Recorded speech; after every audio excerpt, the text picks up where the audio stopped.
J'observe mon reflet dans le miroir de l'entrée, ajustant machinalement mon broche en diamant sur mon tailleur bleu marine. Mes cheveux blancs sont parfaitement coiffés, comme toujours. À 65 ans, j'ai appris l'importance des apparences.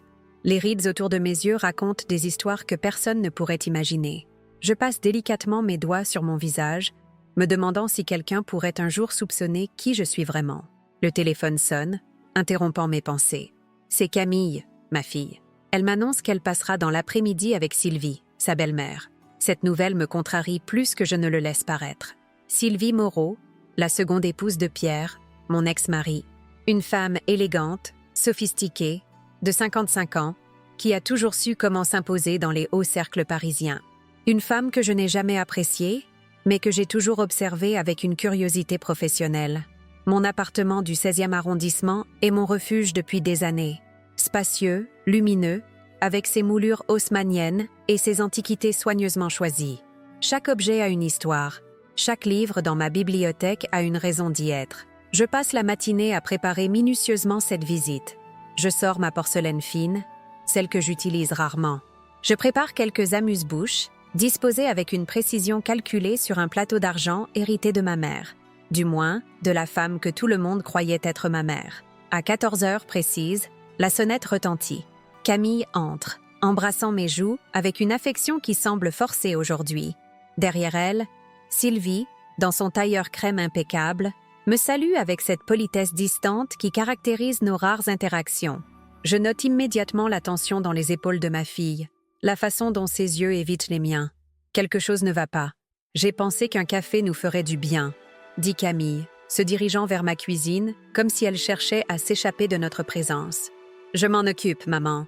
Je conduis Sylvie au salon, où la lumière de l'après-midi filtre à travers les rideaux de soie.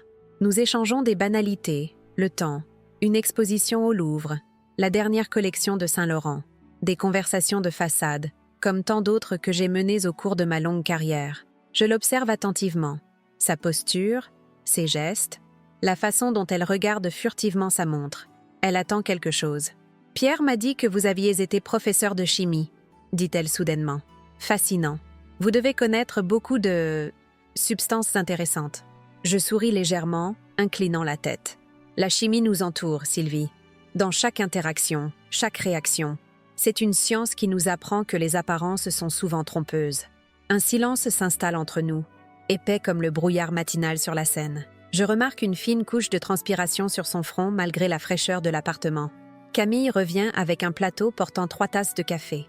Je remarque immédiatement la disposition, 2 tasses identiques en porcelaine blanche et une 3e, légèrement différente, avec un filet doré sur le rebord.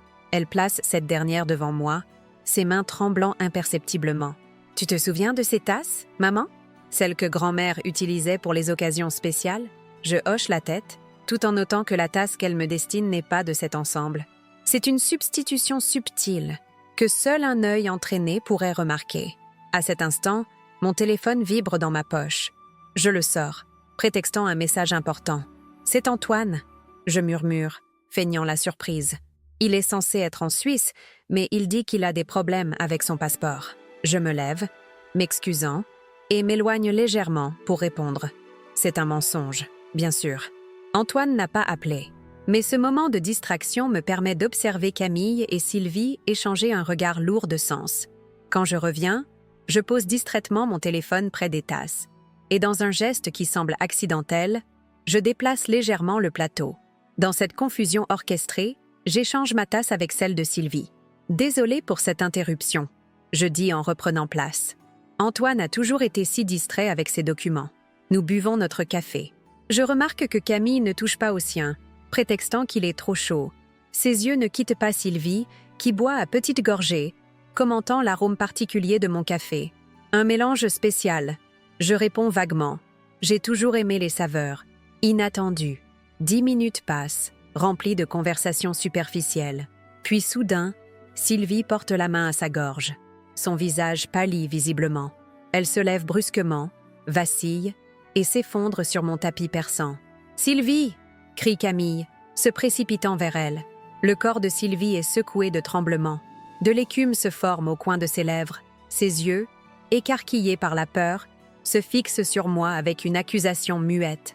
Camille se tourne vers moi, son visage déformé par une panique que je n'ai jamais vue chez elle auparavant. « Qu'est-ce que tu as fait ?»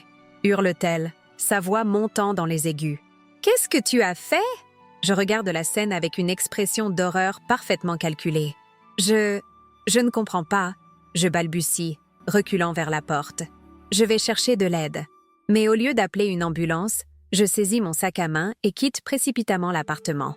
Dans l'ascenseur, je retire un petit appareil de mon broche, un microphone qui a enregistré toute la conversation. Ma main ne tremble pas. Après 4 décennies d'opérations clandestines, rien ne me surprend plus. Dans la rue, je marche d'un pas vif mais mesuré. Je ne cours pas, courir attire l'attention. J'entends les sirènes d'une ambulance au loin. Quelqu'un a dû appeler les secours. Bien, cela me donne le temps dont j'ai besoin. Je me dirige vers la Bibliothèque nationale, mon sanctuaire depuis des années. Là-bas, dans les archives sécurisées auxquelles seules quelques personnes ont accès, je pourrais commencer à rassembler les preuves, car ce qui vient de se passer n'est pas un incident isolé, mais la pointe d'un iceberg de trahison et de crimes qui s'étend sur plusieurs décennies. En marchant, je repense aux regards échangés entre ma fille et Sylvie, à la tasse différente des autres, à la façon dont Camille a évité de boire son propre café. Tout devient clair maintenant. Ce n'était pas un simple café qu'elles m'ont servi aujourd'hui, c'était une sentence de mort. Mais elles ignorent que derrière le masque de l'élégante Élisabeth Dufour se cache Isabelle Devrault, l'une des meilleures agents que la DGSE ait jamais formée. Elles ignorent que chaque détail de ma vie, mon tailleur bleu marine, mon appartement soigneusement décoré, mes manières de grand-mère distinguées, n'est qu'une couverture perfectionnée pendant des années d'infiltration. Et elles ignorent surtout que l'échange des tasses n'était pas un accident, mais le premier acte d'une confrontation que j'attendais depuis longtemps. Une confrontation qui allait révéler au monde entier que derrière les façades élégantes de la haute société parisienne se cachait l'un des plus grands réseaux criminels de l'histoire de France. Le téléphone dans ma poche vibre à nouveau. Cette fois, c'est réellement Antoine. Le message est simple. Opération vendange tardive activée. Le moment est venu de sortir de l'ombre. La Bibliothèque nationale m'a toujours offert un sentiment de sécurité que peu d'endroits au monde peuvent égaler. Tandis que je franchis ces portes majestueuses, l'odeur familière des livres anciens m'enveloppe comme un manteau protecteur. Je salue discrètement François-Marie, le gardien qui me connaît depuis des années sous le nom d'Élisabeth, la veuve passionnée d'histoire de l'art. Il ne soupçonne pas que derrière mes visites régulières se cache un tout autre objectif. Je me dirige vers la section des manuscrits rares, où j'ai mes habitudes. Au fond de la salle, derrière une étagère particulière, se trouve une porte discrète réservée au personnel. J'attends le moment où la salle se vide légèrement, puis je glisse une clé spéciale dans la serrure, un vestige de ma vie d'avant que j'ai conservé précieusement. La porte s'ouvre sans bruit. Dans cette petite pièce oubliée des rénovations successives, j'ai établi, au fil des ans, ce que mes anciens collègues de la DGSE appelaient un nid, un point de contact sécurisé, invisible aux yeux profanes.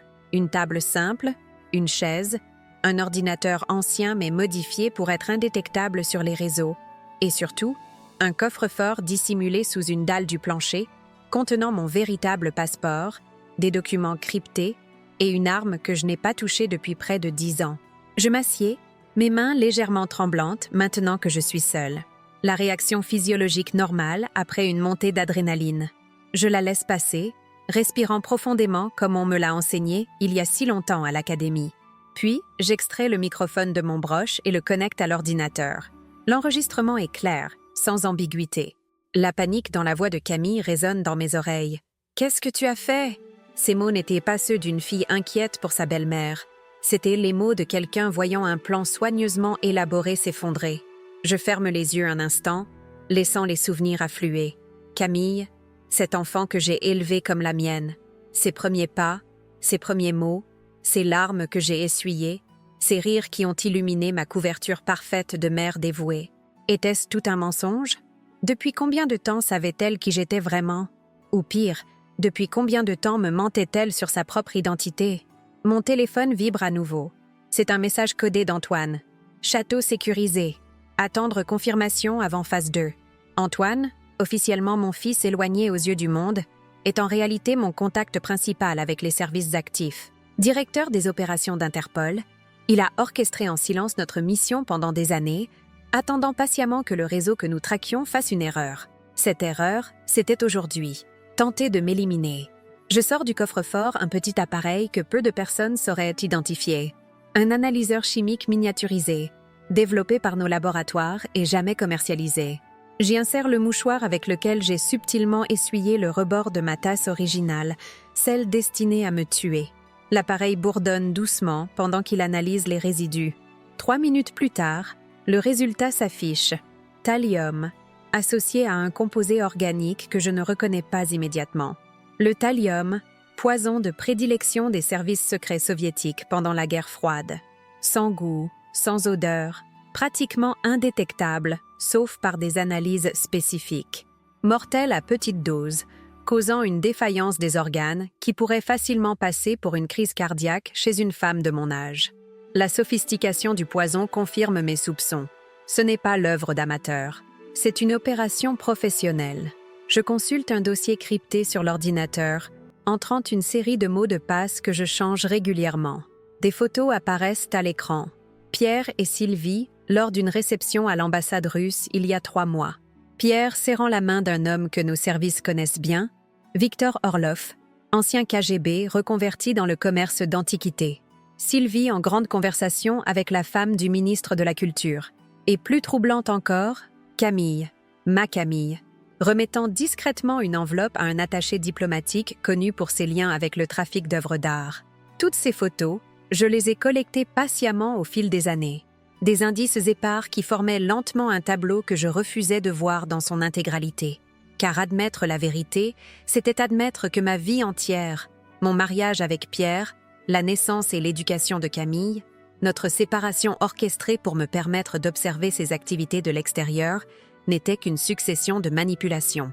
Je fouille plus profondément dans mes archives et trouve ce que je cherchais.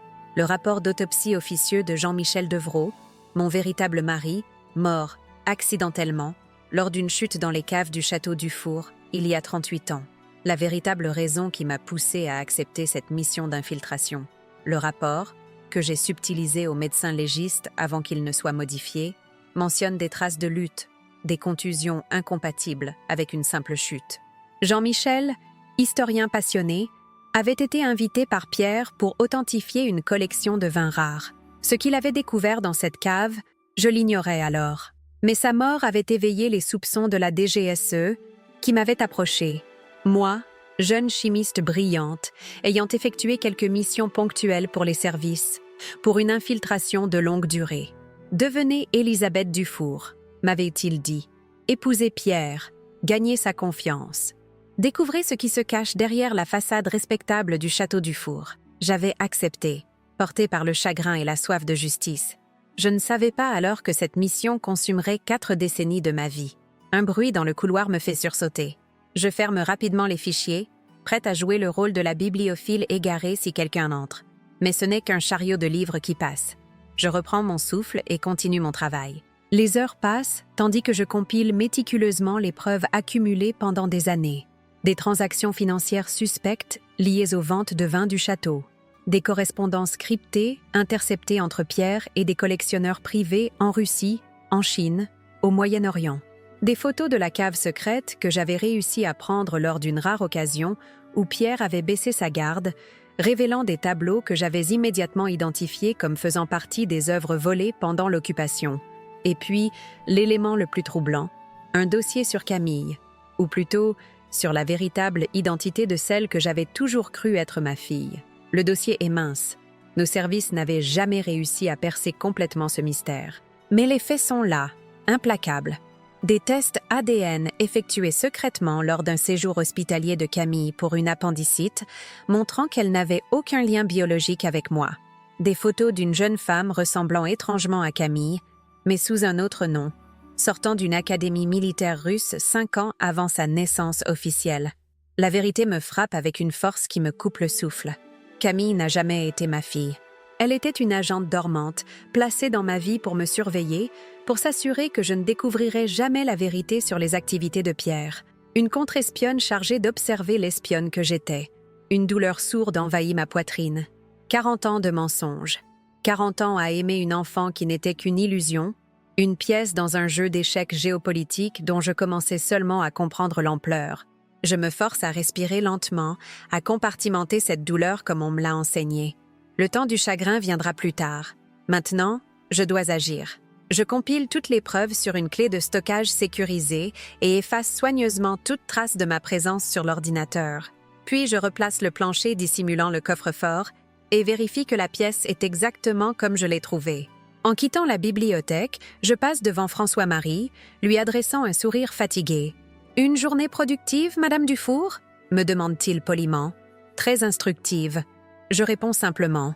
Dehors, Paris s'illumine progressivement, tandis que le soleil descend derrière les toits haussmanniens. Je marche jusqu'au café Les Deux Magots, où Céline m'attend comme prévu. Céline Dubois, mon amie de toujours aux yeux du monde.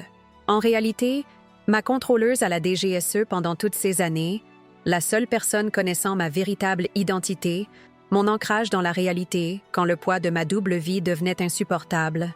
Elle est assise à notre table habituelle, élégante dans son foulard Hermès, feuilletant distraitement Le Monde. À 67 ans, elle pourrait passer pour une grand-mère ordinaire. Personne ne devinerait qu'elle a dirigé certaines des opérations les plus délicates du contre-espionnage français. Je m'assieds face à elle, commandant un thé que je ne toucherai pas. Nos échanges sont codés, même après toutes ces années. « Ta petite fille a aimé son cadeau d'anniversaire ?» je demande, signifiant par là que l'opération a connu un développement inattendu. « Elle l'a adoré », répond Céline, m'indiquant que nos équipes sont prêtes. Mais elle s'est demandé pourquoi la boîte était différente de celle qu'elle avait vue en vitrine. Traduction, ils ont détecté une anomalie dans les informations que je leur ai transmises précédemment. Le vendeur m'a expliqué que c'était un modèle spécial. Je réponds, confirmant que l'anomalie était intentionnelle de ma part. Nous continuons cette conversation anodine pendant quelques minutes, échangeant en réalité des informations cruciales sur l'avancement de l'opération. Puis, quand je suis certaine que personne ne nous observe, je glisse la clé de stockage dans son sac. « Antoine a confirmé la sécurisation du château », murmure Céline, abandonnant momentanément notre code. « Nos équipes ont trouvé exactement ce que tu avais prédit. Des œuvres pour une valeur estimée à plus de 2 milliards d'euros. Des monnaies, des Klimt, un Vermeer que l'on croyait détruit pendant la guerre. » Je hoche la tête, une satisfaction amère m'envahissant. Jean-Michel avait donc découvert ce trésor macabre, des œuvres volées aux familles juives pendant l'occupation, soigneusement dissimulées pendant des décennies, attendant que leur origine soit oubliée pour réapparaître sur le marché de l'art. « Et Pierre ?» je demande, m'efforçant de garder une voix neutre. « En fuite, mais nous avons des agents qui le suivent. Il ne sait pas encore que nous avons découvert le château. Quant à Sylvie, elle est à l'hôpital, mais hors de danger. Le poison était dilué, probablement pour que ta mort paraisse naturelle. » Je ferme brièvement les yeux, soulagée malgré tout que Sylvie ait survécu. Même après tout ce qu'elle avait fait, je ne souhaitais la mort de personne. « Et Camille ?» Cette question me coûte, les mots sortant difficilement de ma gorge serrée. Le regard de Céline s'adoucit. Elle sait ce que cette révélation représente pour moi. Elle a disparu après avoir appelé les secours pour Sylvie. Nos agents l'ont perdue dans le métro à Châtelet. Je hoche la tête, m'attendant à cette réponse. Camille, ou quel que soit son véritable nom, était trop bien entraînée pour se laisser capturer facilement. « L'heure est venue de sortir de l'ombre, Isabelle », dit doucement Céline, utilisant mon vrai prénom pour la première fois depuis des années. « Nous avons préparé la conférence de presse comme tu l'as demandé. L'hôtel de Crillon, demain à midi. Toutes les grandes chaînes seront présentes. La perspective de cette révélation publique me donne le vertige. Abandonner définitivement le personnage d'Élisabeth Dufour, cette femme que j'ai été plus longtemps que je n'ai été Isabelle Devroux. Révéler au monde entier l'étendue de cette conspiration, les mensonges, les trahisons, les crimes. « Es-tu certaine de vouloir procéder ainsi ?» demande Céline, percevant mon hésitation. « Nous pourrions gérer cela plus discrètement. » Je secoue la tête. « Non. Les victimes méritent la vérité. Leurs familles méritent de savoir ce qui est arrivé à leur patrimoine, à leur héritage, et j'ai besoin que cette vérité éclate au grand jour, pour Jean-Michel, pour moi-même. » Céline acquiesce, comprenant. Elle pose brièvement sa main sur la mienne, un geste rare de sa part, témoignant de la gravité du moment. « Repose-toi cette nuit, » me conseille-t-elle. « Demain sera éprouvant. Nous nous séparons comme deux vieilles amies, chacune partant dans une direction différente. Mais je ne rentre pas à mon appartement. Trop risqué maintenant que ma couverture est compromise. Je me dirige vers un hôtel anonyme près de la gare Montparnasse, réservé sous un des nombreux alias que j'ai maintenus actifs toutes ces années. Dans la chambre impersonnelle, je m'assieds sur le lit, soudain épuisé par le poids des révélations et des décisions. Je sors de mon sac une vieille photographie, la seule que j'ai gardée de Jean-Michel. Nous étions si jeunes alors, si pleins d'espoir et d'amour, avant que tout ne bascule, avant que je ne devienne cette femme partagée entre deux identités, deux vies. C'est presque terminé. Je murmure à son image souriante. Demain, le monde saura la vérité. Mon téléphone vibre une dernière fois pour la journée. Un message d'Antoine. Tout est prêt pour demain. Phase finale de l'opération vendange tardive activée.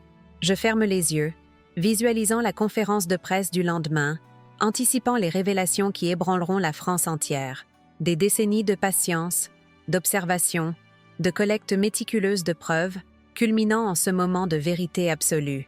Car demain, ce n'est pas seulement la fin d'une mission d'infiltration, c'est la renaissance d'Isabelle Devrault, sortant enfin de l'ombre après avoir passé presque une vie entière à traquer les fantômes du passé.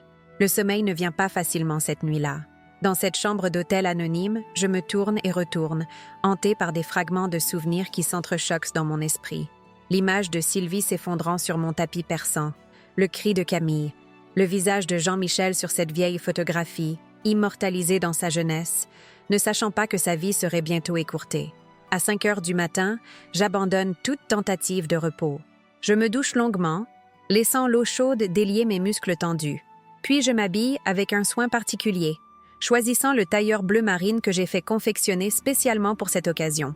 Le tissu en est luxueux, la coupe impeccable, une armure d'élégance pour affronter la tempête médiatique qui m'attend. Je fixe le broche en diamant sur le revers de ma veste, ce bijou qui a été bien plus qu'un simple accessoire. Aujourd'hui, il ne contient plus de micro ni de caméra. Antoine a insisté pour que je porte un équipement plus moderne, dissimulé dans le stylo et la montre qu'il m'a fait parvenir hier soir. Mais je garde ce broche comme un talisman, un témoin silencieux de mes années sous couverture. Un coup discret à ma porte me fait sursauter. Je vérifie l'heure. 6h30, exactement l'horaire convenu. J'entr'ouvre prudemment et reconnais le jeune agent qu'Antoine a désigné comme mon escorte. Il se présente sous le nom de Marc, mais je doute que ce soit sa véritable identité. Dans notre métier, les noms sont aussi changeants que les marées. « Tout est prêt, madame », dit-il simplement. La voiture attend en sous-sol. Je hoche la tête, rassemble mes affaires, un petit sac contenant l'essentiel, et le suis vers l'ascenseur de service. Dans le parking souterrain, une berline noire aux vitres teintées nous attend, moteur ronronnant doucement. Le chauffeur, que je ne vois pas, démarre dès que nos portières se referment. « Changement de programme », annonce Marc alors que nous nous engageons dans les rues encore endormies de Paris. La conférence de presse est maintenue, mais nous devons d'abord faire un détour. Je fronce les sourcils, n'appréciant guère les modifications de dernière minute. Un détour vers où, exactement? L'hôpital Saint-Louis. Sylvie Moreau s'est réveillée et demande à vous parler. Cette nouvelle me prend au dépourvu. Sylvie, consciente et demandant à me voir? Cela pourrait être un piège, ou une opportunité inespérée d'obtenir des informations supplémentaires avant la conférence. Antoine est-il au courant de ce changement? Marc me tend son téléphone, où je lis un message crypté confirmant que cette rencontre est approuvée. Je reconnais le code personnel d'Antoine et me détends légèrement. Très bien, allons-y. Le trajet se déroule en silence. Je regarde Paris s'éveiller lentement derrière les vitres teintées. Cette ville que j'ai tant aimée, où j'ai vécu ma double vie pendant des décennies. Ces rues, ces monuments, ces parcs, tous contiennent des fragments de mes souvenirs. Certains authentiques, d'autres fabriqués pour ma couverture. Pourrais-je un jour regarder Paris sans ce filtre de duplicité, sans chercher instinctivement des issues de secours, des angles morts, des menaces potentielles? L'hôpital Saint-Louis se dresse devant nous, imposant avec sa façade historique. Nous entrons par une entrée secondaire, évitant le hall principal. Un médecin nous attend, le docteur Juliette Renard, que je reconnais immédiatement malgré les années. Juliette, mon amie d'enfance, devenue médecin et occasionnellement consultante pour nos services. Encore une pièce du puzzle soigneusement placée pour garantir le succès de l'opération. « Isabelle », murmure-t-elle en m'étreignant brièvement. L'entendre prononcer mon véritable prénom provoque une étrange sensation, comme si une partie longtemps endormie de moi-même s'éveillait soudain. « Comment va-t-elle » je demande. revenant immédiatement aux préoccupations pratiques. Stable. Le thallium était dilué comme nous le soupçonnions. Elle restera sous surveillance, mais ses jours ne sont pas en danger. Juliette hésite, puis ajoute « Elle parle, Isabelle. Beaucoup. Je crois qu'elle veut négocier. » Je hoche la tête, m'y attendant. Elle pense probablement que sa vie est encore en danger, qu'elle peut échanger des informations contre sa sécurité. « C'est plus que ça, » dit Juliette, baissant la voix bien que nous soyons seuls dans ce couloir désert. Elle dit avoir des informations sur Camille, sur sa véritable identité. Mon cœur s'accélère malgré moi. Même après avoir découvert la trahison, une partie de moi s'accroche encore au souvenir de cet enfant que j'ai élevé, aimé, protégé. La chambre de Sylvie est sous haute surveillance. 2 agents en civil sont postés à l'extérieur et je note la présence discrète de caméras de sécurité. Marc reste dans le couloir tandis que Juliette m'accompagne à l'intérieur. Sylvie est méconnaissable dans ce lit d'hôpital. Son teint habituellement parfait est d'une pâleur cireuse. Ses cheveux soigneusement coiffés sont épars sur l'oreiller. Des tubes et des moniteurs l'entourent, témoins silencieux de la fragilité soudaine de cette femme que j'ai toujours connue fière et composée. Ses yeux s'ouvrent à mon approche. Malgré sa faiblesse, je distingue une lueur de reconnaissance, puis de surprise. « Elisabeth » murmure-t-elle, sa voix à peine audible. Ou devrais-je dire « Isabelle ». Je ne laisse rien paraître de ma surprise qu'elle connaisse mon véritable nom. Je m'assieds calmement à côté de son lit, posant mon sac sur mes genoux. « Bonjour Sylvie, je crois que nous avons beaucoup à nous dire. » Un sourire fantomatique effleure ses lèvres. Quelle ironie! Toutes ces années à essayer de découvrir qui vous étiez vraiment, pour finir empoisonné par ma propre belle-fille. Par votre complice, vous voulez dire? Je corrige doucement. Camille n'a jamais été ma fille, n'est-ce pas? Sylvie ferme brièvement les yeux, comme pour rassembler ses forces. Vous l'avez toujours su? Non, je l'ai découvert récemment, trop récemment. Je ne peux empêcher une certaine amertume de transparaître dans ma voix. Qui est-elle réellement? Son vrai nom est Anastasia Orlova, la fille de Victor Orlov. Sylvie prononce ce nom avec une certaine crainte, même maintenant. Elle a été placée dans votre vie quand vous avez commencé à vous rapprocher dangereusement de la vérité, il y a environ 30 ans. Je calcule mentalement. Cela correspondrait à l'époque où j'avais commencé à remarquer des incohérences dans la gestion du château du Four, où j'avais subtilement orienté mes questions vers les caves historiques où Jean-Michel avait trouvé la mort. Et l'enfant que j'ai mis au monde? Je demande, la gorge serrée, car il y avait bien eu une grossesse, un accouchement, des souvenirs trop vifs, trop douloureux pour avoir été implantés. Le regard de Sylvie s'adoucit légèrement, presque avec compassion. Une petite fille? Oui, elle vit en Suisse. Adoptée par une famille qui ignorait tout, Pierre a orchestré l'échange à la maternité. Les médecins étaient complices. Une vague de nausées me submerge. Ma véritable fille, vivant quelque part sans connaître sa véritable identité, sans savoir que sa mère la cherchait, l'aimait, la pleurait en secret. Pourquoi me dire tout cela maintenant? Je demande, reprenant difficilement contrôle de mes émotions. Parce que je vais mourir, Isabelle. Devant mon expression surprise, elle ajoute « Pas du poison. Ça, vos médecins l'ont neutralisé. Mais Anastasia ne tolère pas l'échec. Elle finira le travail, d'une façon ou d'une autre. À moins que je vous offre une protection. » Je complète, comprenant son intention. En échange d'informations. Plus que des informations. Des preuves. Tout ce dont vous avez besoin pour démanteler l'organisation entière. Pas seulement Pierre et ses trafics d'art, mais le réseau derrière. Les Orlov, leurs contacts politiques, leurs sources de financement. Je l'observe attentivement, cherchant le piège. Pourquoi trahir vos associés maintenant? Un rire amer, presque un râle, s'échappe de sa gorge. Parce qu'ils m'ont déjà trahi. Pierre savait que la tasse était empoisonnée. Il n'a rien fait pour m'avertir. J'étais devenue dispensable. Elle s'interrompt, secouée par une quinte de toux, et parce que j'ai toujours su que ce jour viendrait. J'ai préparé ma sortie depuis longtemps. Juliette s'approche, vérifiant les constantes de Sylvie avec inquiétude. Je lui fais signe que tout va bien et me penche vers la malade. Où sont ses preuves? Dans un coffre à la Banque nationale de Suisse, à Genève. Elle me tend faiblement une clé USB qu'elle gardait cachée sous son oreiller. Les codes d'accès sont là, ainsi que des coordonnées GPS. Il y a un autre entrepôt, près de Lyon.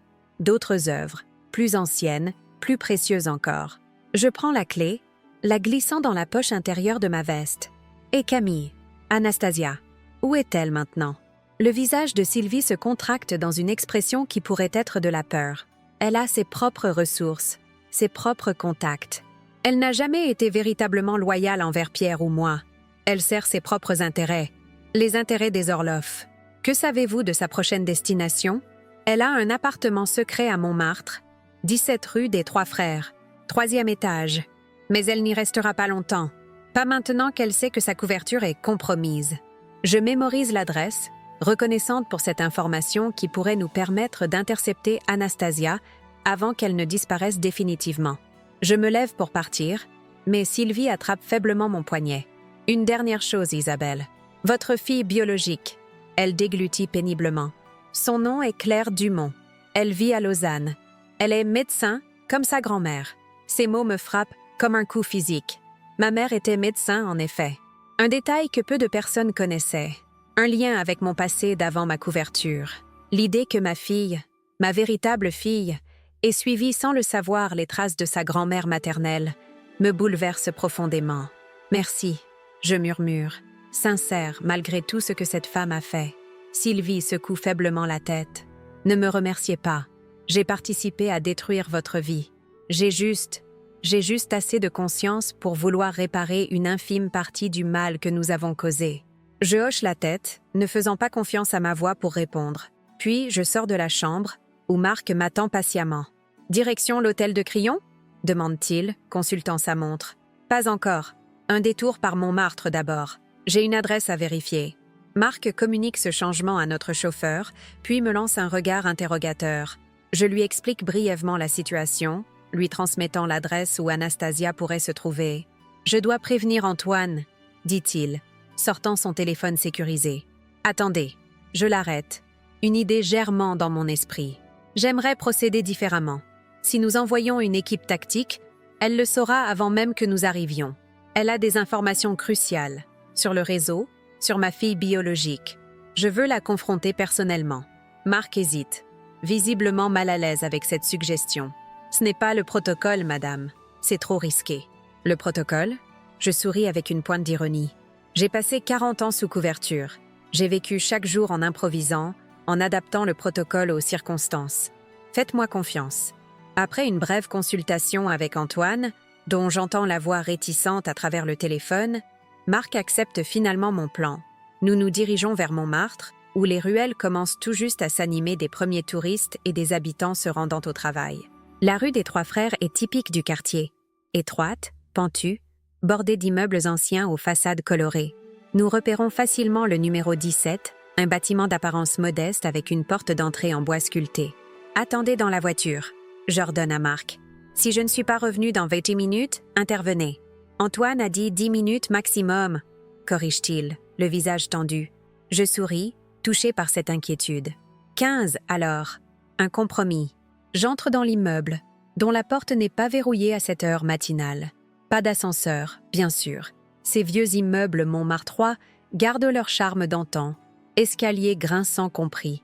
Je monte lentement, économisant mon souffle, tous mes sens en alerte. Le 3e étage ne comporte que 2 appartements. Je m'approche de celui de gauche, dont la porte est d'un rouge profond. Aucun nom sur la sonnette. Un appartement anonyme, parfait pour une planque. Je m'apprête à frapper quand j'entends un bruit à l'intérieur, le son léger d'un tiroir qu'on referme. Elle est là, Anastasia, Camille, ma fille qui n'a jamais été la mienne. Ma main s'arrête à quelques centimètres de la porte. Que vais-je lui dire? Comment regarder ce visage que j'ai vu grandir, évoluer, s'épanouir, en sachant que tout n'était qu'un rôle, une mission pour elle? Je n'ai pas le temps de résoudre ce dilemme moral. La porte s'ouvre brusquement, me surprenant. Et elle est là, Camille, un sac de voyage à la main, visiblement sur le départ. Elle se fige en me voyant, ses yeux s'écarquillant de stupeur. Nous restons ainsi, immobiles, nous dévisageant mutuellement pendant ce qui semble une éternité. Je cherche dans ses traits quelque chose, un indice, une trace de la femme que j'ai cru connaître. Elle semble faire de même, son regard parcourant mon visage avec une intensité troublante. « Tu n'aurais pas dû venir ici. »« Maman ?» dit-elle finalement, utilisant ce dernier mot avec une inflexion que je ne parviens pas à déchiffrer. Ironie? Habitude? Regret? Je ne suis pas ta mère, Anastasia. Je réponds doucement, prononçant son véritable prénom pour la première fois. Une ombre passe sur son visage. Tu l'as été, d'une certaine façon, plus que ma véritable mère ne l'a jamais été. Cette réponse me déstabilise. Je m'attendais à du déni, à de l'hostilité, pas à cette vulnérabilité soudaine. Est-ce sincère ou une autre manipulation? Pourquoi? Je demande simplement. Pourquoi participer à tout cela? L'empoisonnement, les mensonges, le trafic? Elle secoue la tête, un sourire triste aux lèvres. Tu ne comprendrais pas. Tu as toujours eu le luxe de tes certitudes morales, de ta mission noble pour la justice et la vérité. Et toi? Quelle est ta mission, Anastasia? Son regard se durcit soudain. La survie, la loyauté familiale. Des concepts que ton monde occidental idéaliste a du mal à saisir dans toute leur complexité. Je fais un pas vers elle, les mains ouvertes pour montrer que je ne suis pas armée. Viens avec moi, parle aux autorités. Nous pouvons te protéger, même des Orloff. Un rire sec lui échappe. Me protéger? Tu ne connais pas leur portée, leur influence? Personne n'est hors de leur atteinte. Nous avons Sylvie, je tente. Elle nous a tout dit. Sur l'entrepôt de Lyon, sur le coffre en Suisse. Je vois l'inquiétude traverser son visage, rapidement masqué. Sylvie ne sait pas tout. Elle n'a jamais su tout. Alors dis-moi, je murmure, me rapprochant encore. Dis-moi ce qu'elle ignore. Aide-moi à comprendre. Pendant un instant, je crois percevoir une hésitation, une fissure dans son armure. Puis son visage se ferme complètement, redevenant un masque impénétrable. Adieu, Elisabeth. Ou Isabelle. Peu importe qui tu es réellement. Elle jette un regard à sa montre. Tu devrais te dépêcher. Ta grande révélation au monde t'attend à l'hôtel de Crillon. Je ne voudrais pas te mettre en retard pour ton moment de gloire. Avant que je puisse réagir, elle me bouscule, se précipitant dans l'escalier avec une agilité que je ne peux plus égaler à mon âge. J'entends ses pas rapides décroître, puis une porte claquer en bas. Je descends aussi vite que possible, mais quand j'atteins la rue, elle a disparu. Marc sort précipitamment de la voiture, alarmé par mon expression.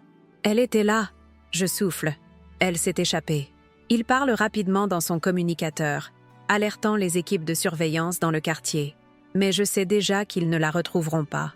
Anastasia, Camille, est trop bien entraînée, trop prudente pour se laisser piéger ainsi. Je monte dans la voiture, le cœur lourd. Cette confrontation n'a fait qu'ajouter à mes questions, à mes doutes.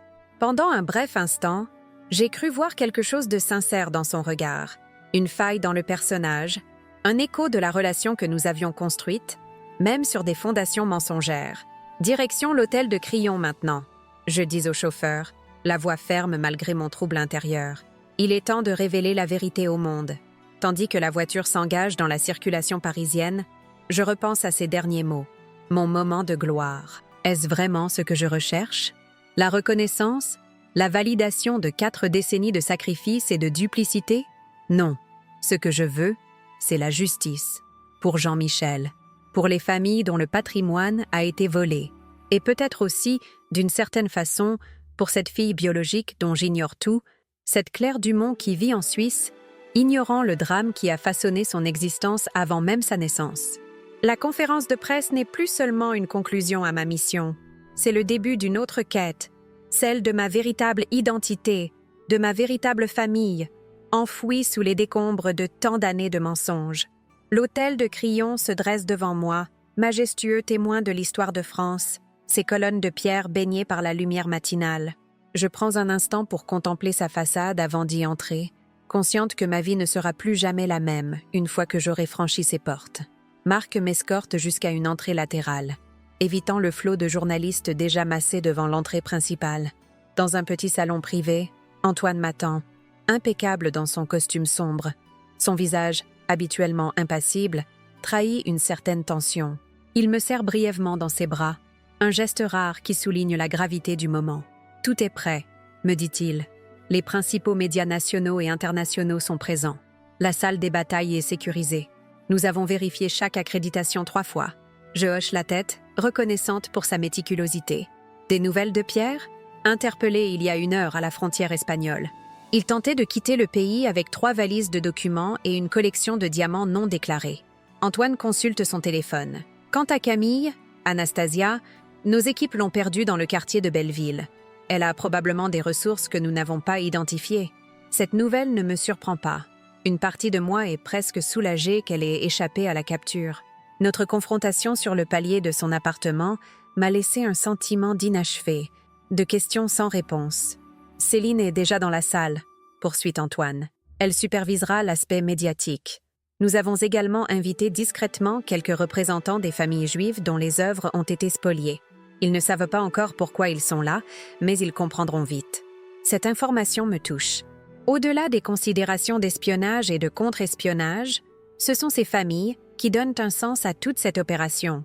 Leur restituer une part de leur histoire, de leur patrimoine volé, voilà la véritable victoire. Avez-vous eu le temps d'examiner la clé USB de Sylvie? Je demande. Antoine acquiesce. Une mine d'or. Les coordonnées GPS de l'entrepôt de Lyon étaient exactes. Nos équipes y sont en ce moment même. Les premières images sont stupéfiantes. Il me tend son téléphone, où je découvre des photos d'un hangar industriel apparemment banal, mais dont l'intérieur révèle des rangées entières de caisses soigneusement numérotées.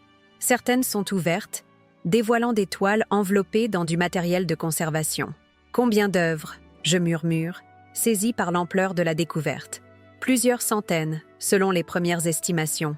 Certaines sont répertoriées comme détruites pendant la guerre, d'autres n'ont jamais été documentées. C'est potentiellement la plus grande découverte d'art spolié depuis la fin de la Seconde Guerre mondiale. Je ferme brièvement les yeux, imaginant Jean-Michel découvrant ce trésor macabre dans les caves du château du Four, comprenant la signification de sa découverte, menaçant peut-être de révéler la vérité, et payant cette découverte de sa vie. Et la banque suisse? Je demande, revenant au présent. Plus compliqué. Nous travaillons avec les autorités helvétiques, mais vous connaissez leurs réticences traditionnelles. Les codes fournis par Sylvie nous donnent néanmoins un levier de négociation solide. Une assistante entre discrètement, nous informant que le public est installé et que la conférence peut commencer. Je prends une profonde inspiration, ajustant machinalement mon broche en diamant. Antoine le remarque et sourit légèrement. « Vous gardez ce broche même s'il n'est plus équipé? Certaines habitudes sont difficiles à perdre. » Je réponds avec un faible sourire. Et puis, il me rappelle qui je suis vraiment. Nous nous dirigeons vers la salle des batailles, où m'attend la plus grande performance de ma carrière. Non plus un rôle à jouer, mais la révélation de ma véritable identité au monde entier. La lumière des projecteurs m'éblouit momentanément lorsque j'entre dans la salle. Le brouhaha des conversations s'éteint progressivement, tandis que je m'avance vers l'estrade. Antoine et Céline m'encadrant comme des gardes d'honneur. Je reconnais des visages familiers parmi les journalistes, certains que j'ai croisés dans des événements mondains, me connaissant sous le nom d'Élisabeth Dufour, la veuve discrète et cultivée. Je m'installe devant le microphone, les caméras braquées sur moi comme autant d'yeux scrutateurs. Le silence est maintenant total, l'attente presque palpable. Je sens le poids de 40 années de secrets sur mes épaules, prêt à s'envoler enfin. Mesdames et messieurs, je commence. Ma voix étrangement calme malgré mon tumulte intérieur. Je me présente à vous aujourd'hui sous le nom d'Élisabeth Dufour. C'est ainsi que beaucoup d'entre vous me connaissent, comme l'ex-épouse de Pierre Dufour, propriétaire du château Dufour, comme une mère, une grand-mère, une figure discrète de la société parisienne. Je marque une pause, balayant lentement l'assemblée du regard. Mais ce nom, cette identité, ne sont qu'une façade minutieusement construite. Mon véritable nom est Isabelle Devrault, et pendant 40 ans, j'ai servi comme agent d'infiltration pour la Direction générale de la sécurité extérieure française. Un murmure stupéfait parcourt l'assistance. Je vois des journalistes se redresser sur leur siège, d'autres commencer frénétiquement à prendre des notes ou à chuchoter dans leur micro. L'opération à laquelle j'ai participé, nom de code Vendange tardive, est la plus longue mission d'infiltration de l'histoire des services français. Son objectif ? Démanteler un réseau international de trafic d'art spolié pendant la Seconde Guerre mondiale. Les écrans derrière moi s'illuminent, montrant des photographies du château du Four, puis des images saisissantes des œuvres découvertes dans ces caves secrètes et dans l'entrepôt de Lyon. Des exclamations de surprise résonnent dans la salle quand apparaît l'image d'un Vermeer que le monde croyait détruit depuis 1944. Ce matin même, les autorités françaises ont saisi plusieurs centaines d'œuvres d'art volées à des familles juives pendant l'occupation. Des œuvres qui étaient supposées perdues à jamais, détruites par les bombardements ou les autodafés nazis. La réalité est bien différente. Ces trésors culturels inestimables ont été systématiquement cachés, conservés, en attendant que suffisamment de temps passe pour pouvoir les réintroduire discrètement sur le marché. Je poursuis, détaillant le fonctionnement du réseau, expliquant comment le château du Four, sous couvert de commerce vinicole légitime, servait de plaque tournante pour ce trafic. Je décris les connexions internationales, les complicités à tous les niveaux, politiques, culturels, financiers. Puis vient le moment que je redoute le plus, l'histoire personnelle. Ma mission a commencé en 1986, après la mort suspecte de mon mari, Jean-Michel Devrault, historien de l'art trouvé sans vie dans les caves du château du Four. Ce qui était officiellement un accident s'est avéré être un meurtre, perpétré pour protéger le secret de ce trafic qu'il avait accidentellement découvert. Ma voix vacille légèrement pour la première fois. Je sens la main de Céline effleurer discrètement mon bras en signe de soutien. Pour infiltrer ce réseau, j'ai accepté de renoncer à mon identité, à ma vie. J'ai épousé Pierre Dufour, l'homme que nous suspections d'être impliqué dans la mort de mon mari. J'ai vécu sous son toit, partagé sa vie, pendant 15 ans. Les visages des journalistes reflètent un mélange de stupéfaction et de fascination morbide. Je sais que certains aspects de mon récit alimenteront les gros titres, éclipsant peut-être les implications plus larges de cette affaire. Mais c'est le prix à payer pour que la vérité éclate enfin.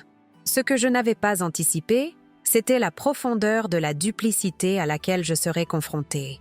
Je m'interromps, cherchant soigneusement mes mots. La personne que je croyais être ma fille, Camille Dufour, était en réalité une agente placée dans ma vie pour me surveiller. Ma véritable enfant a été enlevée à la naissance et placée dans une famille adoptive, à mon insu.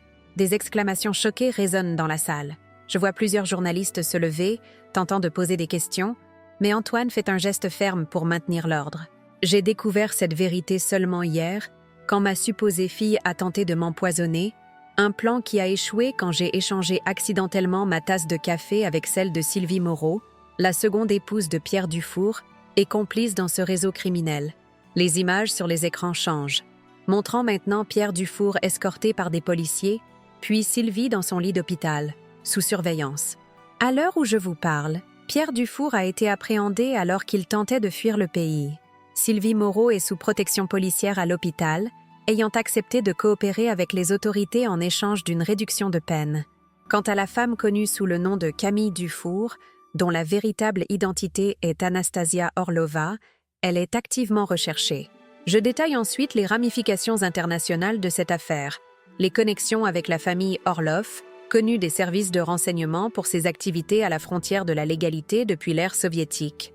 J'explique comment ce réseau ne se limitait pas au trafic d'art, mais s'étendait à l'espionnage industriel et au trafic d'influence politique. Pendant près d'une heure, je réponds aux questions des journalistes, guidée par Céline qui orchestre habilement cette partie de la conférence. Puis, vient le moment que j'ai spécifiquement demandé, la présentation des représentants des familles spoliées. Un homme âgé s'avance vers le micro, soutenu par ce qui semble être son petit-fils. Son nom est David Rosenberg, et sa voix tremble d'émotion lorsqu'il s'exprime. Ma famille a perdu plus de 50 tableaux quand les nazis ont envahi Paris. Mes grands-parents ont été déportés à Auschwitz, où ils sont morts. Pendant 8 décennies, nous avons cru que notre héritage culturel avait été détruit, réduit en cendres comme tant de vies juives l'ont été. Apprendre aujourd'hui que ces œuvres existent encore, qu'elles peuvent nous être restituées. C'est comme si une partie de l'âme de mes grands-parents nous revenait. Ces paroles touchent l'assemblée au cœur. Je vois des journalistes essuyer discrètement des larmes, d'autres hocher gravement la tête. C'est pour des moments comme celui-ci que j'ai sacrifié ma vie, mon identité, mon bonheur personnel. D'autres représentants de famille prennent la parole, chacun partageant son histoire de perte, de deuil et maintenant d'espoir renouvelé. La conférence se transforme en quelque chose que ni Antoine ni Céline n'avaient prévu. Un moment de catharsis collective, de réconciliation avec l'histoire. Finalement, après plus de 2 heures, Antoine signale qu'il est temps de conclure. Je me lève à nouveau, prenant une dernière fois la parole. Cette affaire ne se termine pas aujourd'hui. De nombreuses questions restent sans réponse. Des complices sont encore en liberté. Des œuvres manquent toujours à l'appel. Mais une chose est certaine, la vérité, aussi longtemps enfouie soit-elle, finit toujours par émerger à la lumière. Je marque une pause, puis ajoute d'une voix plus personnelle. Quant à moi, après 40 ans passés dans l'ombre, il est temps de redécouvrir qui est vraiment Isabelle Devrault. Et peut-être de retrouver cet enfant qui m'a été arraché il y a si longtemps. Les applaudissements éclatent spontanément dans la salle. Un phénomène rare dans une conférence de presse. Je quitte l'estrade, escortée par Antoine et Céline, tandis que les journalistes continuent de crier des questions. Dans une petite salle adjacente, je m'effondre presque dans un fauteuil, l'adrénaline retombant brusquement. Céline me tend un verre d'eau, que j'accepte avec gratitude. « C'était parfait », me dit-elle doucement. Exactement ce dont nous avions besoin pour légitimer l'opération aux yeux du public. Les médias vont s'emparer de l'histoire pendant des semaines, ajoute Antoine. Cela nous donnera la couverture nécessaire pour poursuivre nos investigations sur les ramifications internationales. Je hoche la tête, reconnaissante pour leur professionnalisme, mais mon esprit est déjà ailleurs. Qu'en est-il de Claire Dumont ? Je demande. Ma fille biologique ? Antoine et Céline échangent un regard que je ne parviens pas à déchiffrer. Nous avons commencé les vérifications, répond Antoine prudemment. Mais c'est délicat. Elle ignore tout de sa véritable origine. Sa vie entière est construite sur une identité qui, bien qu'adoptive, est la seule qu'elle connaisse. Je veux la voir, je dis simplement. Pas nécessairement lui révéler qui je suis immédiatement. Juste la voir. Céline s'assied près de moi, prenant mes mains dans les siennes. Isabelle, tu dois te préparer à la possibilité qu'elle ne veuille pas de ce bouleversement dans sa vie. 40 ans ont passé. Elle a une famille, une carrière, une existence stable. Je ferme les yeux, sachant qu'elle a raison, mais incapable d'abandonner ce rêve naissant. Je sais, mais j'ai besoin de savoir qu'elle va bien, que toutes ces années n'ont pas été vaines. Antoine consulte son téléphone, puis se raidit visiblement. « Nous avons un problème », annonce-t-il, son ton professionnel revenant instantanément. Une source vient de nous informer que Victor Orloff est arrivé à Paris ce matin. Vol privé, fausse identité, mais la reconnaissance faciale l'a identifié à l'aéroport du Bourget. Cette nouvelle me glace le sang. Victor Orloff, le patriarche du clan, ne se déplace jamais sans raison impérieuse. S'il est à Paris, c'est que la situation est bien plus grave que nous ne l'imaginions. Anastasia, je murmure, il est venu pour elle, ou pour éliminer les témoins, complète sombrement Antoine. Nous devons vous mettre en sécurité immédiatement. Le plan d'extraction est prêt. Je secoue la tête, une détermination nouvelle m'envahissant. Non, pas encore. Si Orloff est ici, c'est notre chance de le capturer, de démanteler définitivement le sommet du réseau. C'est trop risqué, proteste Céline. Tu as fait ta part, Isabelle. Laisse les équipes actives s'occuper d'Orloff. Mais je sens qu'il y a là une opportunité que nous ne pouvons pas laisser passer. Orloff ne se montrera pas aux équipes actives. Il est trop prudent, trop expérimenté. Mais il pourrait vouloir me rencontrer. Absolument pas, tranche Antoine. Nous ne vous utiliserons pas comme appât. Ce n'est pas à vous de décider. Je réplique fermement. J'ai mené cette mission pendant 40 ans. Je la terminerai à ma façon.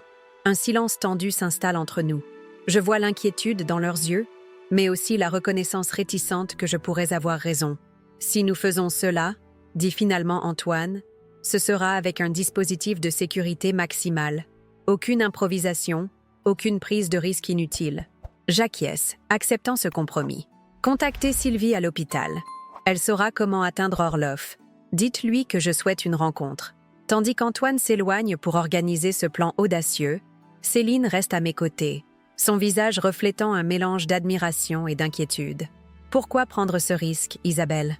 demande-t-elle doucement. « Tu pourrais simplement disparaître maintenant, commencer une nouvelle vie, chercher Claire, trouver enfin un peu de paix. » Je regarde par la fenêtre, observant Paris s'étendre devant moi, cette ville que j'ai tant aimée, où j'ai tant souffert. Parce que tant qu'Orloff sera libre, aucune paix ne sera possible. Ni pour moi, ni pour Claire, ni pour toutes ces familles qui attendent justice depuis si longtemps. Je me tourne vers elle, une détermination tranquille dans le regard. Et parce que je veux regarder dans les yeux l'homme qui a orchestré toute cette machination. L'homme qui a volé ma vie, ma fille, mon identité. Je veux qu'il sache que malgré tous ses efforts, la vérité a triomphé. Céline hoche la tête, comprenant finalement. Une dernière mission alors. Une dernière mission, je confirme. Et cette fois, c'est Isabelle Devrault qui l'amènera, pas Élisabeth Dufour. Je me lève, ajustant mon tailleur bleu marine avec une précision mécanique, fruit de décennies d'habitude. Mon broche en diamant capture la lumière, renvoyant des éclats brillants comme autant de promesses de vérité enfin révélées. La journée n'est pas terminée. L'acte final de cette longue pièce reste encore à jouer. Et cette fois, je ne serai plus un simple pion sur l'échiquier. Je serai celle qui dictera les règles du jeu. L'après-midi s'étire lentement, tandis que nous préparons minutieusement la rencontre avec Victor Orloff. Une suite au dernier étage de l'hôtel de Crillon a été sécurisée, transformée en un théâtre d'opération où chaque détail compte. Les techniciens installent discrètement des micros et caméras miniaturisés, pendant qu'Antoine briefe l'équipe d'intervention positionnée dans les chambres adjacentes. Je contemple mon reflet dans l'immense miroir doré du salon. Élisabeth Dufour me regarde. Où est-ce Isabelle Devrault? Après tant d'années de dédoublement, les frontières entre mes identités se sont estompées. Qui suis-je vraiment, au fond de moi-même? Cette question me hante, alors que j'attends l'homme qui a orchestré la destruction de ma vie. Céline s'approche, me tendant un minuscule dispositif. Un émetteur de secours, explique-t-elle. Pression continue de 3 secondes pour déclencher l'intervention immédiate de l'équipe. Je glisse l'appareil dans la doublure de ma manche, un geste familier rappelant des missions d'un autre temps. Des nouvelles de Sylvie? Le message a été transmis via les canaux convenus. Orloff a répondu. Il viendra seul à 18h. Céline hésite, puis ajoute « Il a posé une condition.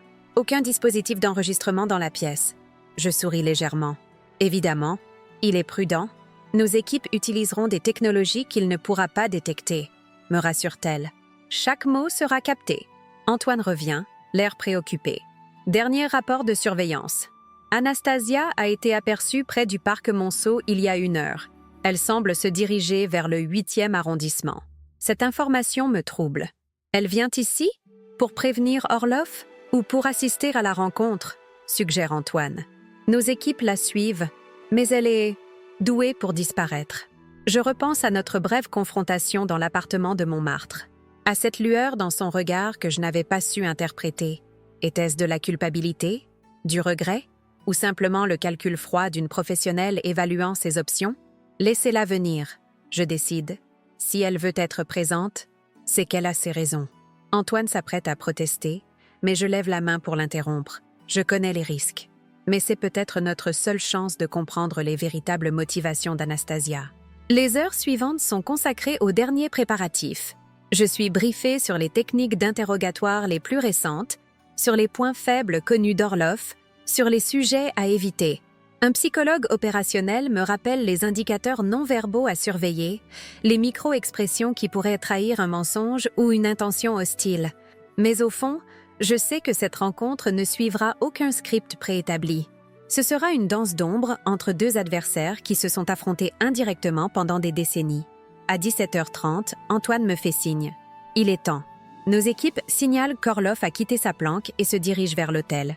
Je m'installe dans un fauteuil Louis XV face à la porte, composant soigneusement ma posture. Ni trop détendue, ni trop rigide. Céline m'apporte un verre d'eau que je ne toucherai pas. Les agents se retirent dans les pièces adjacentes, me laissant apparemment seule dans ce luxueux salon. Le silence s'installe, presque tangible. J'entends la pendule ancienne égrener les secondes avec une précision implacable. 17h45, 50, 55. À 18h précise, 3 coups discrets résonnent à la porte. Je prends une profonde inspiration, puis lance d'une voix claire « Entrez !» La porte s'ouvre, révélant un homme que je n'ai jamais rencontré mais dont j'ai étudié le dossier pendant des années. Victor Orloff, 75 ans, cheveux argentés impeccablement coiffés, costume sur mesure d'une élégance discrète. Son visage, malgré les rides qui le marquent, conserve une dureté caractéristique, accentuée par des yeux d'un bleu glacial qui m'évaluent sans ciller. « Madame Devrault », dit-il en s'avançant, sa voix légèrement teintée d'un accent russe qu'il ne cherche pas à dissimuler. Ou devrais-je dire Madame Dufour? Les identités sont si fluides dans notre profession. Monsieur Orloff, je réponds calmement, sans me lever. Je vous remercie d'avoir accepté cette rencontre. Il s'installe dans le fauteuil face au mien, ses mouvements empreints d'une grâce qui dément son âge. La curiosité est parfois plus forte que la prudence. J'avoue que vous m'intriguez. 40 ans d'infiltration, c'est remarquable. Peu d'agents possèdent l'endurance psychologique nécessaire. Ou la motivation, j'ajoute, soutenant son regard perçant. Un léger sourire étire ses lèvres minces. Ah oui, la motivation. La vengeance est un moteur puissant, n'est-ce pas? Votre mari, Jean-Michel Devrault, un regrettable incident. Je sens la colère monter en moi à cette évocation désinvolte de l'assassinat de Jean-Michel, mais je la contiens soigneusement. Un meurtre prémédité, vous voulez dire. Orloff hausse légèrement les épaules. Une perspective parmi d'autres. Disons, une nécessité opérationnelle. Il avait vu ce qu'il ne devait pas voir. Les tableaux volés aux familles juives pendant l'occupation.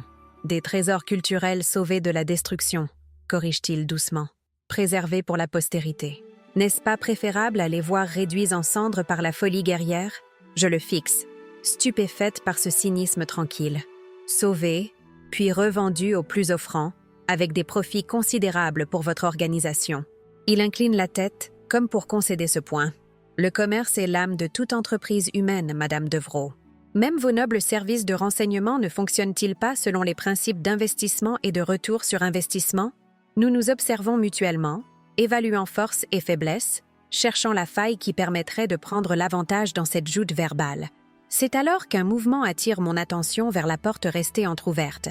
Anastasia se tient là, silhouette élégante dans un tailleur gris anthracite. Ses yeux, si semblables à ceux d'Orloff, passent de lui à moi avec une expression indéchiffrable. « Ah, ma chère », dit Orloff sans se retourner, apparemment conscient de sa présence depuis le début. « Rejoins-nous.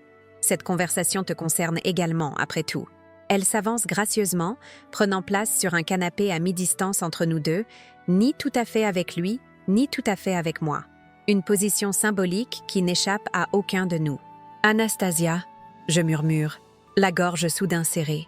Malgré tout ce que je sais maintenant, la voir ainsi, cette femme que j'ai élevée, aimée comme ma fille, provoque en moi un conflit émotionnel que je n'avais pas anticipé. « Maman », répond-elle doucement, utilisant ce terme qui n'est plus qu'une coquille vide, un vestige d'une relation construite sur le mensonge.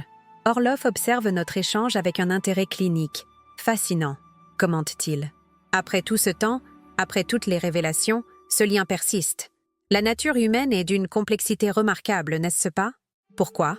Je demande directement à Anastasia, ignorant Orloff. Pourquoi participer à cette mascarade pendant tant d'années? Tu étais une enfant quand tout a commencé. Une ombre passe sur son visage. J'avais 18 ans, pas une enfant, et j'avais des dettes envers ma famille. Des dettes que tu ne pourrais pas comprendre. Essaie quand même, je l'encourage doucement. Elle échange un regard avec Orloff, qui hoche imperceptiblement la tête, lui donnant apparemment la permission de parler. « Victor est mon grand-père, pas mon père », révèle-t-elle. Ma mère, sa fille, est morte dans une prison française après avoir été arrêtée pour espionnage. Une opération de la DGSE. J'avais 8 ans. Cette information me frappe comme un coup physique. Je n'avais jamais entendu parler de cette opération, de cette femme. L'opération Faucon Noir, précise Orloff, observant ma réaction. 1977. Votre agence a intercepté Irina, ma fille, alors qu'elle transportait des documents diplomatiques sensibles. Elle est morte pendant son interrogatoire, officiellement d'une crise cardiaque. Je secoue la tête, désorientée par cette révélation. Je n'étais pas... Je commence, avant de m'interrompre. Peu importe que je n'ai pas été personnellement impliquée. J'appartenais à cette organisation, je portais cette responsabilité collective. Quand l'occasion s'est présentée de placer quelqu'un près de toi, poursuit Anastasia, j'ai volontairement accepté cette mission. Vengeance, justice, appelez ça comme vous voulez. Mais pendant 30 ans, je murmure, cherchant à comprendre. Vivre cette vie, jouer ce rôle. Au début, c'était pour la mission, admet-elle. Puis, les choses se sont compliquées. Elle détourne brièvement le regard. Tu as été une bonne mère, Elisabeth. Meilleure que je ne l'avais anticipé. Plus attentionnée, plus authentique. Je sens mon cœur se serrer à ces mots. Malgré la duplicité, malgré les mensonges, il y avait donc quelque chose de réel dans notre relation. C'est pourquoi tu as hésité avec le café. Je comprends soudain. Tu ne voulais pas vraiment me tuer. Orloff laisse échapper un rire sec. Une faiblesse coûteuse. La sentimentalité n'a pas sa place dans nos opérations. Anastasia lui lance un regard glacial. Tu parles de sentimentalité? Toi qui as construit tout un empire sur le désir de venger ta fille? Cette tension entre eux me révèle des fissures que je pourrais exploiter. Et maintenant? Je demande. Quelle est la prochaine étape de votre plan? Pierre est arrêté. Sylvie coopère avec les autorités. Les œuvres ont été saisies. Des revers temporaires, répond Orloff avec une sérénité inquiétante. Notre réseau est plus vaste que vous ne l'imaginez. D'autres prendront la relève. pas si nous arrêtons la tête du réseau aujourd'hui, je réplique, soutenant son regard. Il sourit, visiblement amusé. Est-ce une menace, Madame Devrault? Pensez-vous vraiment que je me présenterai ici sans précaution? Des hommes à vous dans l'hôtel? Des snipers sur les toits environnants? Je suggère. Nous les avons identifiés et neutralisés avant même votre arrivée. Une lueur d'incertitude traverse brièvement son regard, mais il se reprend rapidement. Vous bluffez? Je souris légèrement. Peut-être, mais êtes-vous prêt à parier votre liberté là-dessus? Le silence s'installe, épais comme le brouillard londonien. Orlov m'observe attentivement, cherchant la faille dans mon assurance. Anastasia, elle, semble plongée dans un conflit intérieur dont l'issue déterminera peut-être le cours des événements. J'ai une proposition, je dis finalement, rompant le silence. Une offre unique, valable uniquement dans cette pièce, pour les quelques minutes à venir. Orlov hausse un sourcil, intrigué malgré lui. Je vous écoute. Vous nous livrez l'intégralité de votre réseau. Nom, contact, opérations en cours, compte bancaire. En échange, vous bénéficiez d'un arrangement discret. Pas de procès public, pas d'humiliation médiatique. Une retraite surveillée dans un lieu de votre choix, à l'exception de la Russie, bien entendu. Et pourquoi accepterais-je une telle offre? Demande-t-il, sceptique. Parce que vous êtes un homme pragmatique. Vous savez que votre empire s'effondre. Pierre parlera pour réduire sa peine. Sylvie a déjà commencé à coopérer.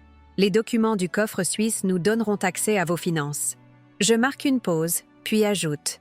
Et parce que, à 75 ans, vous préférez peut-être passer vos dernières années dans une villa en Toscane plutôt que dans une cellule à Fleury-Mérogis. Il sourit légèrement, appréciant visiblement la franchise de mon approche. Et Anastasia?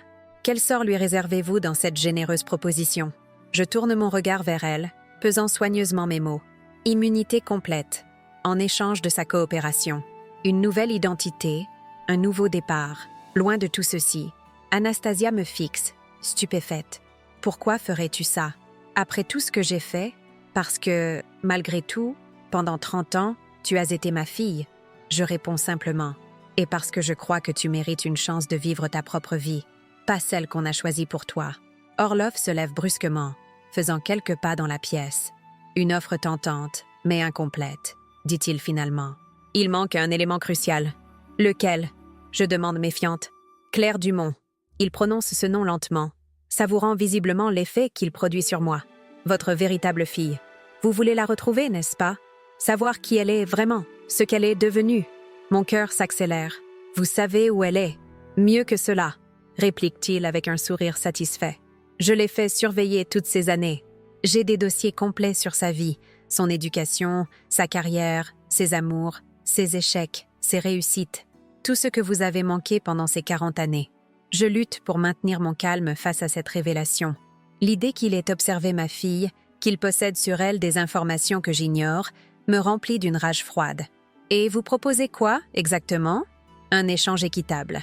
Mes informations sur Claire contre des garanties supplémentaires pour ma sécurité future. Je serre les poings, calculant rapidement mes options. Antoine et son équipe écoutent certainement cette conversation. Ils pourraient intervenir à tout moment. Mais si Orlov est arrêté maintenant, ces informations précieuses sur Claire pourraient être perdues à jamais. Avant que je puisse formuler ma réponse, Anastasia se lève, s'interposant entre nous. « Ça suffit » dit-elle fermement. Cette manipulation a assez duré. Elle se tourne vers moi, une détermination nouvelle dans le regard. « Elisabeth, Isabelle, je sais où est Claire. Je l'ai toujours su. Et contrairement à lui, elle désigne Orlov d'un geste méprisant, je n'utiliserai pas cette information comme monnaie d'échange. » Orlov la fixe, incrédule. « Tu trahirais ta propre famille? Pour cette espionne? Tu parles de famille? » réplique-t-elle amèrement. « Tu m'as utilisé comme un pion depuis mon enfance. Tu as exploité la mort de ma mère pour me manipuler. Ce n'est pas une famille, c'est une organisation criminelle déguisée en dynastie. » Elle se tourne vers moi, sortant de sa poche une petite clé USB qu'elle me tend. Tout est là, sur Claire, sur le réseau, sur les opérations en cours. J'ai commencé à compiler ces informations il y a 5 ans, quand j'ai commencé à douter, à remettre en question ce que nous faisions. Je prends la clé, stupéfaite par ce revirement. Pourquoi maintenant? Son regard s'adoucit légèrement. Parce que hier, quand j'ai préparé ce café, j'ai réalisé que je ne pouvais pas le faire. Pas à toi, Pas après tout ce temps.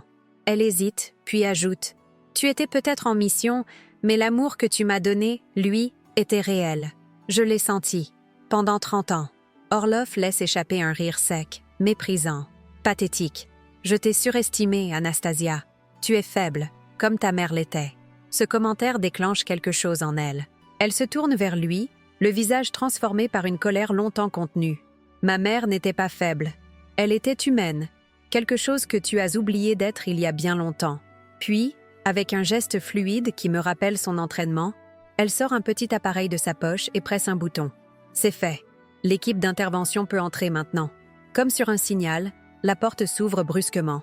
Antoine entre, suivi de 4 agents en tenue tactique discrète. « Victor Orlov », annonce-t-il formellement, « vous êtes en état d'arrestation pour trafic d'œuvres d'art, espionnage, complicité de meurtre et crimes contre l'humanité. » Orlov reste immobile un instant, puis un sourire résigné apparaît sur son visage. « Félicitations, Isabelle Devrault. Il semble que votre vendange tardive soit particulièrement fructueuse. » Tandis que les agents l'escortent hors de la pièce, il se tourne une dernière fois vers moi. « N'oubliez pas ceci. Dans notre monde d'ombre, personne n'est jamais complètement innocent. Pas même vous. » Ces paroles restent suspendues dans l'air après son départ, comme un nuage toxique que le temps seul pourra dissiper. Anastasia et moi restons seuls dans la suite, face à face, portant le poids de 3 décennies de mensonges, mais aussi de moments partagés qui, peut-être, n'étaient pas totalement illusoires. « Que va-t-il se passer maintenant ?» demande-t-elle doucement. Je regarde la clé USB dans ma main, ce petit objet qui contient peut-être la réponse aux questions qui me hantent depuis si longtemps. Je vais retrouver Claire, apprendre à la connaître, si elle le souhaite. Et toi? Et moi, je vais témoigner, complète-t-elle avec une détermination tranquille. Tout dire, puis disparaître, commencer une nouvelle vie, comme tu l'as suggéré. Je hoche la tête, comprenant ce besoin de recommencement. Es-tu certaine de ton choix? Ce ne sera pas facile. Un sourire triste effleure ses lèvres. Rien de ce qui vaut la peine n'est facile. C'est toi qui me l'as appris. Le silence s'installe entre nous, chargé de non-dits, de regrets, mais aussi d'une étrange forme de reconnaissance mutuelle. Nous ne sommes pas vraiment mère et fille, mais nous avons partagé une vie, des souvenirs, des moments qui, malgré leur fondation artificielle, ont forgé un lien que même la vérité ne peut entièrement effacer. « Au revoir, Elisabeth », dit-elle finalement, utilisant délibérément ce nom qui représente la femme qu'elle a connue, pas l'agente que je suis réellement. « Au revoir, Camille », je réponds de même, lui offrant ce dernier témoignage de notre histoire commune. Elle se dirige vers la porte, puis s'arrête sur le seuil. Elle te ressemble, tu sais, Claire. Elle a tes yeux, ta façon de pencher légèrement la tête quand elle réfléchit. Tu la reconnaîtras immédiatement. Sur ces mots, elle disparaît, me laissant seule avec mes pensées et cette promesse d'un avenir que je n'osais plus espérer.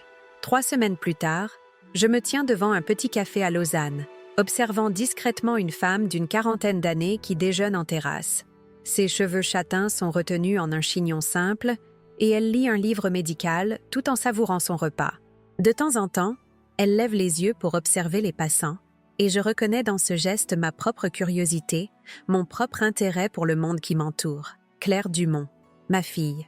Je n'ai pas encore décidé si je l'aborderai aujourd'hui, si je bouleverserai sa vie avec des révélations qui pourraient être aussi douloureuses que libératrices. Peut-être me contenterai-je de l'observer à distance, de m'assurer qu'elle est heureuse, qu'elle a construit une existence épanouissante malgré les circonstances extraordinaires de sa naissance. Ou peut-être trouverai-je le courage de m'avancer, de me présenter, de commencer cette conversation impossible qui pourrait être le début d'une relation nouvelle, authentique. Pour l'instant, je savoure simplement ce moment, celui où, après 40 ans d'ombre et de mensonges, je retrouve enfin un fragment de vérité, une partie de moi-même que je croyais perdue à jamais. L'opération vendange tardive est officiellement terminée, mais pour Isabelle Devrault, une nouvelle histoire commence tout juste. Quand je regarde en arrière sur cette histoire extraordinaire qui est devenue la mienne, je ressens encore le poids de cette tasse de café échangée par hasard. Ou était-ce vraiment le hasard? Cette simple action a dévoilé un réseau de mensonges tissés pendant 4 décennies et a finalement conduit à ma libération.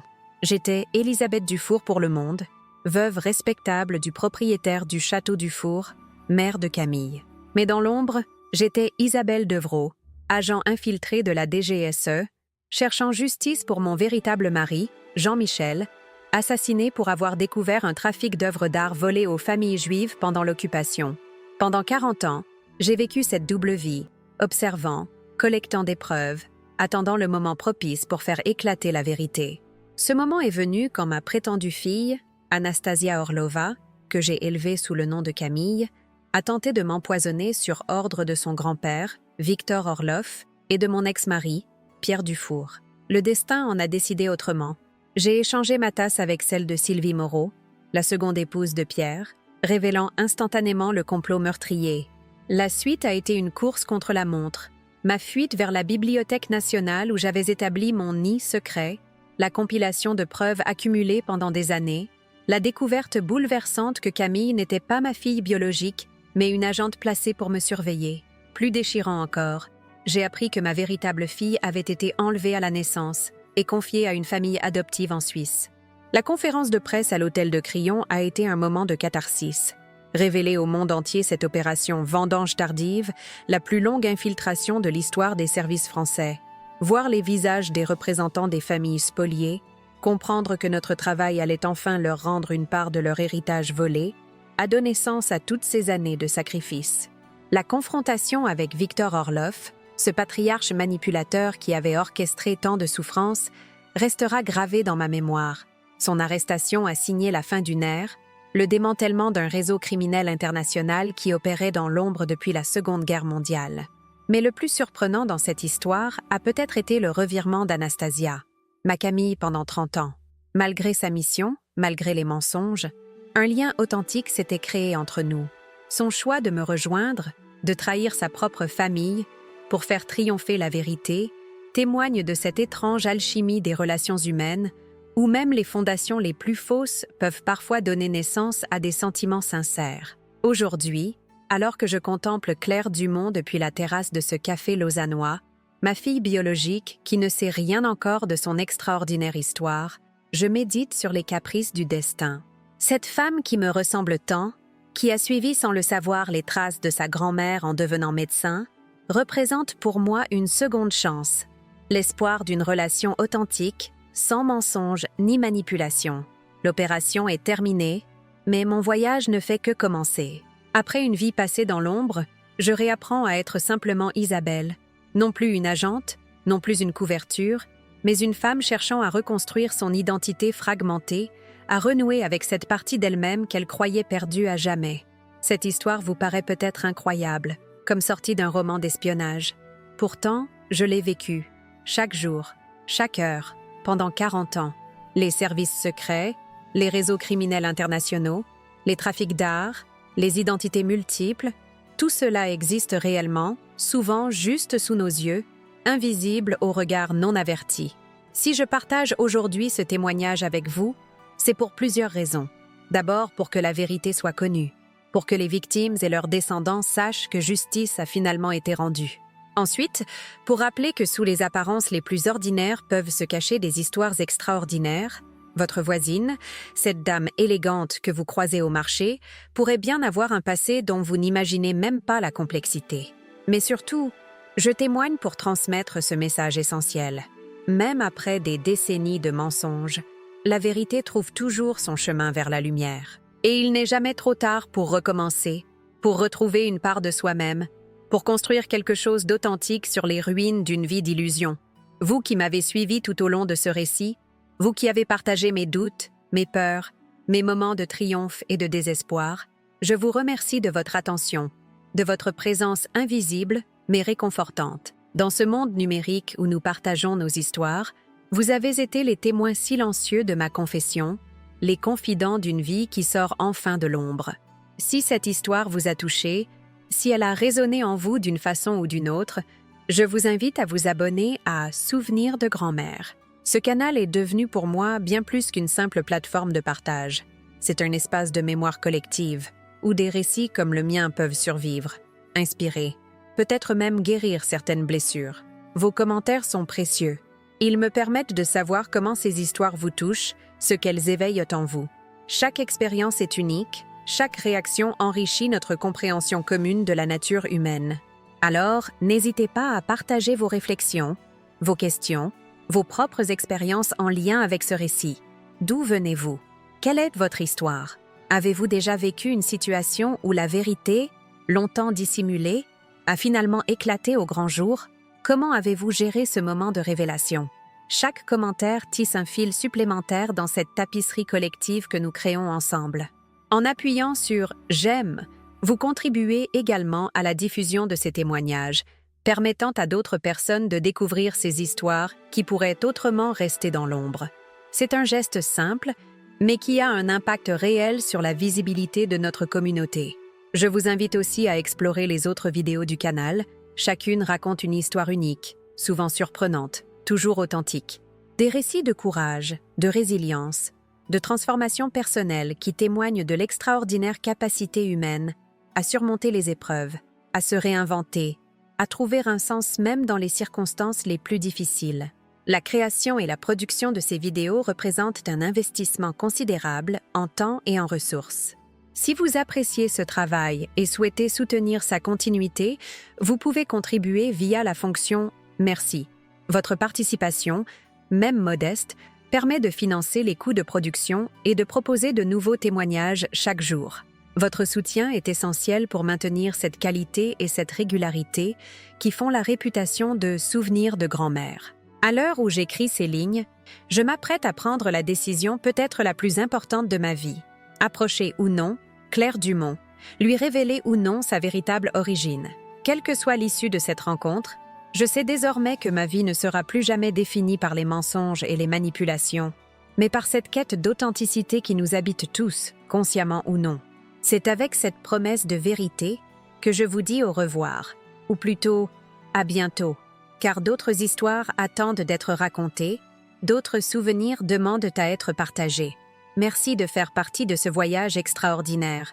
Et n'oubliez pas, derrière chaque visage ordinaire peut se cacher une histoire qui changerait votre perception du monde. À très bientôt sur Souvenirs de grand-mère, votre espace de témoignages authentiques où la réalité dépasse souvent la fiction.